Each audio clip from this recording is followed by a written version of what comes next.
हे पार्वती, निर्मल रामचरितमानस की वह मंगलमयी कथा सुनो जिसे काकभुशुंडी ने विस्तार से कहा और पक्षियों के राजा गरुड़ जी ने सुना था।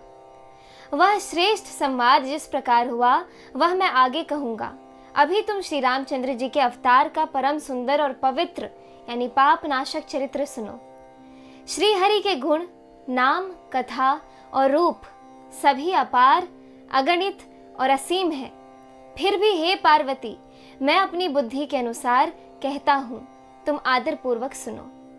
हे पार्वती सुनो, वेद शास्त्रों ने श्री हरि के सुंदर, विस्तृत और निर्मल चरित्रों का गान किया है।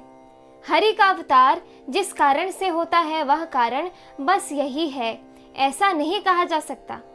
अनेकों कारण हो सकते हैं और ऐसे भी हो सकता है जिन्हें कोई जान ही नहीं सकता।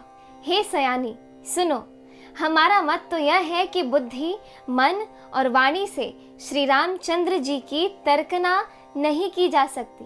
तथापि संत, मुनि, वेद और पुराण अपनी अपनी बुद्धि के अनुसार जैसा कुछ कहते हैं और जैसा कुछ मेरी समझ में आता है, हे सुमुखी, वही कारण मैं तुमको सुनाता हूँ। जब जब धर्म का ह्रास होता है और नीच अभिमानी राक्षस बढ़ जाते हैं और वे ऐसा अन्याय करते हैं कि जिसका वर्णन नहीं हो सकता, तथा ब्राह्मण, गौ, देवता और पृथ्वी कष्ट पाते हैं, तब तब वे कृपा निधान प्रभु भांति भांति के दिव्य शरीर धारण कर सज्जनों की पीड़ा हरते हैं। वे असुरों को मारकर देवताओं को स्थापित करते हैं, अपने श्वास रूप वेदों की मर्यादा की रक्षा करते हैं और जगत में अपना निर्मल यश फैलाते हैं। श्री रामचंद्र जी के अवतार का यह कारण है। उसी यश को गा गा कर भक्त जन भवसागर से तर जाते हैं।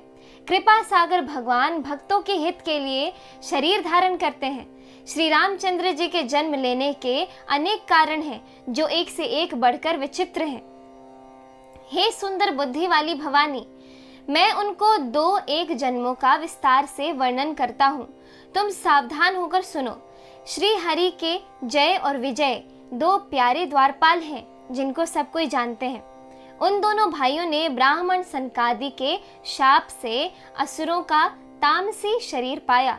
एक का नाम था हिरण्यकशिपु और दूसरे का हिरण्याक्ष। वे देवराज इंद्र के गर्व को छुड़ाने वाले सारे जगत में प्रसिद्ध हुए।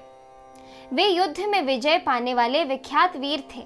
इनमें से एक हिरण्याक्ष को भगवान ने वराह यानी सुअर का शरीर धारण करके मारा।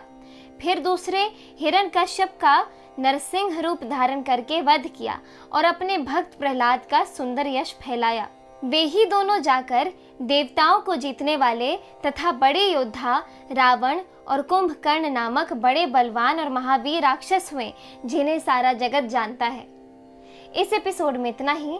आगे की कथा सुनने के लिए कृपया मेरे YouTube चैनल से जुड़े रहें। धन्यवाद।